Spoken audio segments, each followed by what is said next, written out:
What's up, family? It's your host, Julius Nyanda with Homeowner Help Radio, where we help you get and keep your financial house in order. I'm not going to do a long introduction today. This video is on budgeting. If anybody knows me, it's a key element to what I speak about, so pay attention to these slides and I'll see you on the other side. Welcome to the slide presentation portion of today's show, Episode 8, 4 Steps to a Successful Budget. This is part of the Wealth Track series where we try to show you how to get your financial house in order. Budgeting has made a huge comeback as of late. In the wake of the recent economic crisis, people are watching their dollars a lot more closely. Budgeting sites like Mint.com have exploded since 2006. Mint started at the height of the crisis and since then has added over 3 million users and is adding over 3,000 users a day. Everybody that's discovering this site and discovering budgeting is having a great time understanding more and more about how they spend money. But websites and software programs alone cannot solve your budgeting problems. You have to at some point take control of your finances. You ever feel like you never have enough money?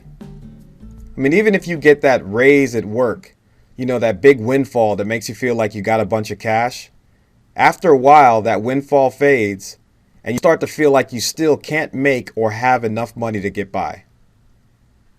Why is that? Why is it so difficult for us to save money? Why is it so difficult for us to have enough to make ends meet or even save enough for a crisis like the one we're coming out of? It's because some of us, not you of course, but the rest of us are caught up in the cycle, the I'm so broke cycle. It's when you're paying today's bills with tomorrow's paycheck.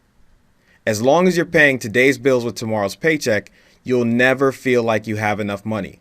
And you'll never feel like when you get a raise you have enough, or when you save money you can really save enough. If you want to know whether or not you're caught up in the I'm so broke cycle, ask yourself the budget litmus test question.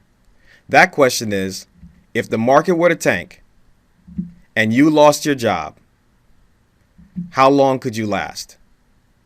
Is it 1 month, 3 months, 6 months?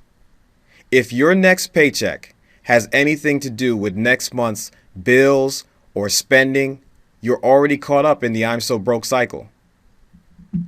The only way to get out of this cycle, the cycle where you're paying today's bills with tomorrow's paycheck, is to pay today's bills with today's savings. That means today's savings has to be enough to cover all of your bills and living expenses. That means the savings in the bank that you have today. I'm not talking about 401k. I'm not talking about a stock portfolio. And I'm not talking about equity in your home. I'm saying the savings you have in the bank is enough to cover today's bills and living expenses. That will allow you to create separation between your bills and your paycheck and make tomorrow's paycheck a straight savings deposit. So we want to go from paying today's bills with tomorrow's paycheck to paying today's bills with today's savings and letting tomorrow's paycheck be a straight savings deposit. That's the way you get out of the cycle. That's the way you stop feeling broke.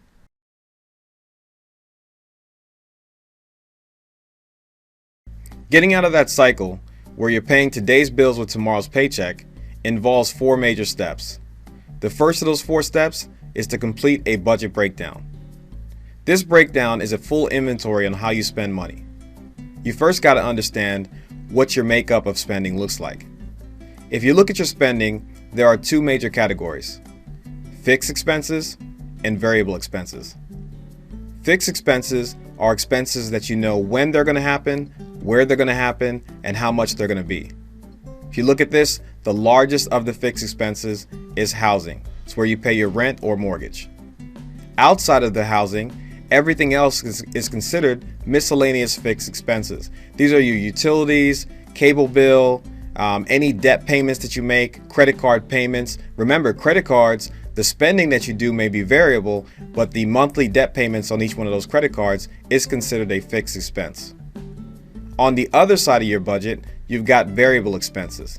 Variable expenses, you don't know when, you don't know how much, and you don't exactly know where. Of the variable expenses, the largest and most recognizable expense for a lot of people is the entertainment expense. It's where you take your vacations, you get your gifts for family, you go out on the town.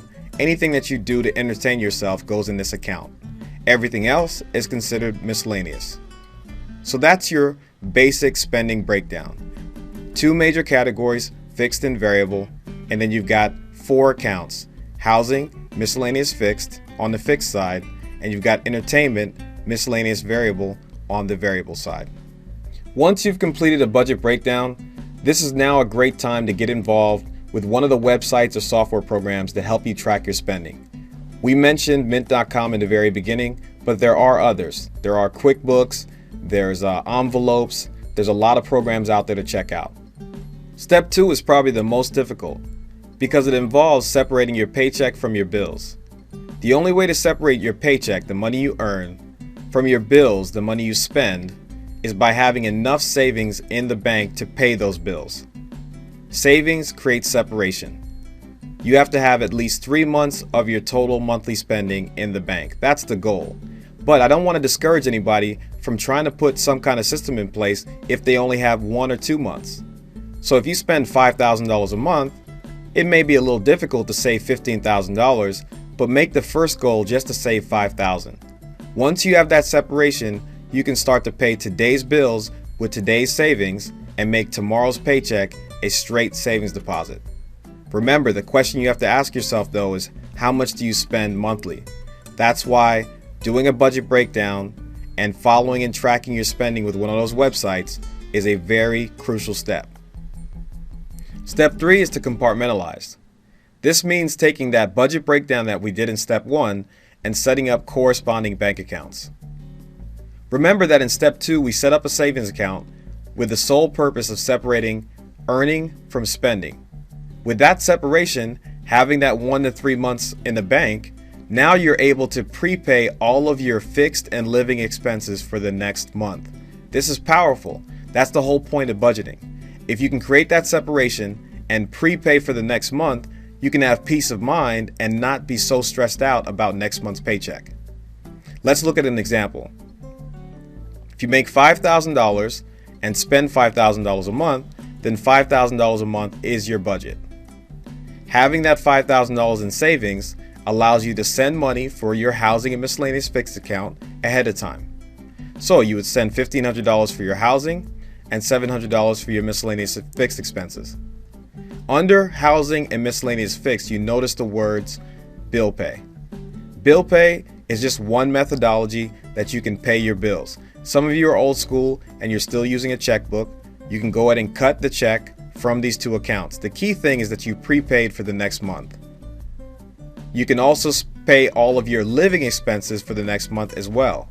So if you spend $800 on entertainment each month and $2,000 on miscellaneous variable, so now you're able to see that those expenses are paid ahead of time.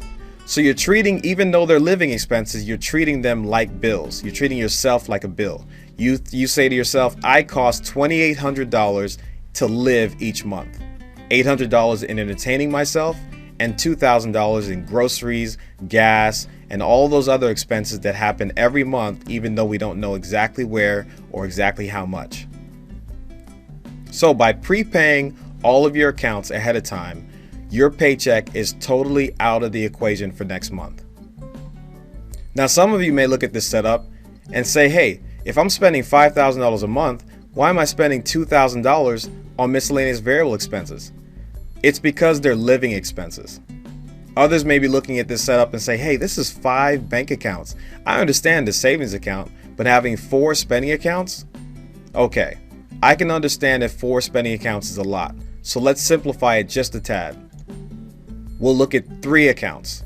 You've got your fixed expenses, which cover your housing and miscellaneous, but I always advise that you at least have an entertainment account and a miscellaneous variable account.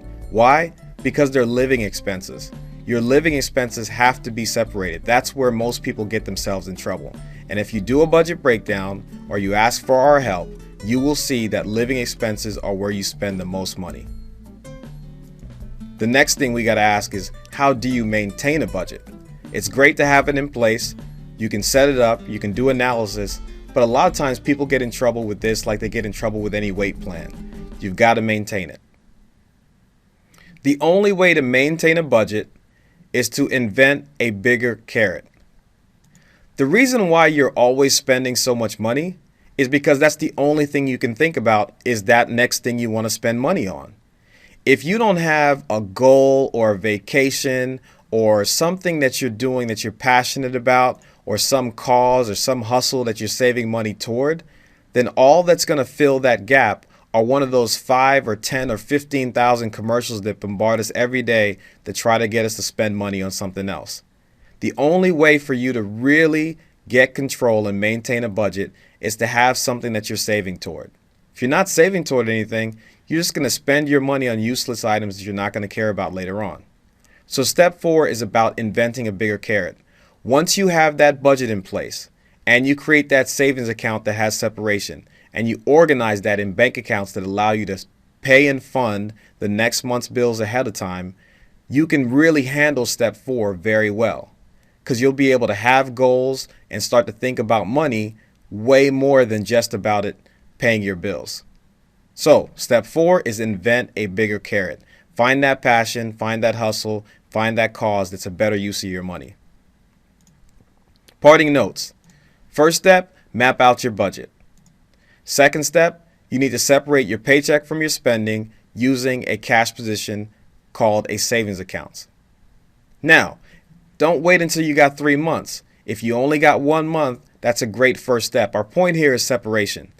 Having the 3 months is really about having stability, but we first want to have structure and separation. The third step is to compartmentalize. Once you have that budget mapped out, and once you have that savings account of at least 1 month, now you've got to set up bank accounts. Your last step is to invent a bigger carrot. You got to find a better use of your money than just spending it on useless things that you're not going to care about later on. Thank you so much for spending your time with us. This was episode 8, the 4 steps to a successful budget. It's part of our Wealth Track series where we try to help you get your financial house in order. So we hope this was useful. Please hit us up on our Facebook, website, or Twitter account to let us know what you think about it. Welcome back. Hope you got some good information on today's episode 8, about budgeting and the 4 steps it takes to have a successful one. Go to the website and check out the handouts that we have on there. We also have an expanded blog